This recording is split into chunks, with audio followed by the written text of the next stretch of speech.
Bayi paus ini mencoba untuk bunuh diri. Dia menjulurkan kepalanya keluar dari air. Sekali pandang ke langit, kemudian ia tenggelam ke dalam air. Namun, manusia di pantai tidak tahu. Orang tua paus menjulurkan kepala mereka keluar dari air untuk meminta bantuan. Orang-orang menganggap ini sebagai tanda bahwa mereka siap untuk pergi. Paus-paus itu putus asa, tetapi naluri mereka untuk bertahan hidup mendorong mereka untuk mengikuti lubang yang digali oleh manusia. Orang-orang sangat senang melihat paus berangkat. Kegembiraan yang tinggi. Mereka berkumpul di pintu masuk lubang untuk menyaksikan. Dan saat itulah, Anna menyadari ada sesuatu yang salah. Bayi paus itu hilang. Ia pergi ke lubang pertama untuk mencarinya. Airnya membengkak, tetapi paus itu tidak terlihat. Anna bingung. Ia baru saja bersama orang tuanya. Bagaimana mungkin ia bisa menghilang dalam sekejap? Dan saat itulah, wali kota berbicara tentang hukum alam yang kejam untuk bertahan hidup. Bayi paus itu sangat sakit. Orang tuanya enggan pergi untuk merawatnya. Ia tidak ingin menyeret keluarganya ke bawah. Ia harus mengorbankan dirinya sendiri. Ia berhenti berenang. Ia membiarkan tubuhnya tenggelam ke dalam kegelapan laut. Anna tidak bisa menerima kebenaran. Dia berteriak kesakitan. Dia ambruk ke tanah. Kesedihan menyelimuti semua orang.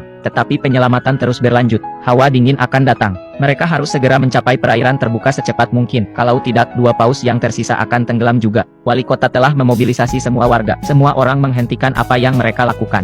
Mereka mengambil peralatan mereka dan bergegas ke lokasi. Meskipun banyak orang datang untuk membantu, tetapi masih ada masalah di hadapan mereka. Esnya menumpuk. Dinding es telah terbentuk ribuan kilometer di bawah laut. Kapal pemecah es terjebak 200 menjauhnya. Tidak mungkin menerobos dengan tangan. Tetapi Anna tidak menyerah. Dia mendekati presiden, berharap bahwa ia akan mengesampingkan prasangkanya untuk sementara waktu, untuk meminta bantuan dari Angkatan Laut Soviet di dekatnya. Mintalah bantuan dari pemecah es mereka. Presiden belum pernah mendengar permintaan semacam itu. Uni Soviet adalah saingan Amerika Serikat. Anna ingin meminta bantuan mereka, dan kolonel mengatakan itu tidak mungkin. Kata-kata Anna selanjutnya, tetapi kata-kata Anna berikutnya membuat mereka tidak bisa berkata-kata. Seluruh negeri menyaksikan untuk menyelamatkan paus. Saat itu tengah berlangsung pemilihan umum.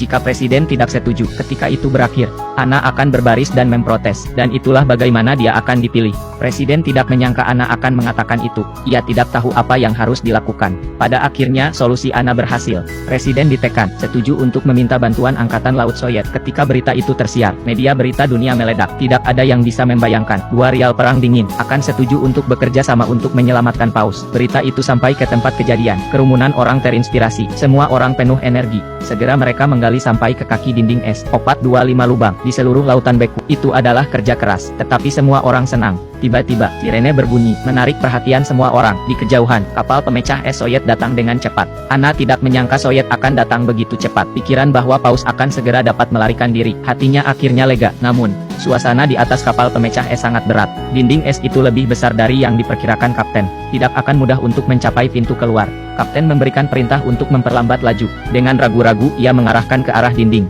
Orang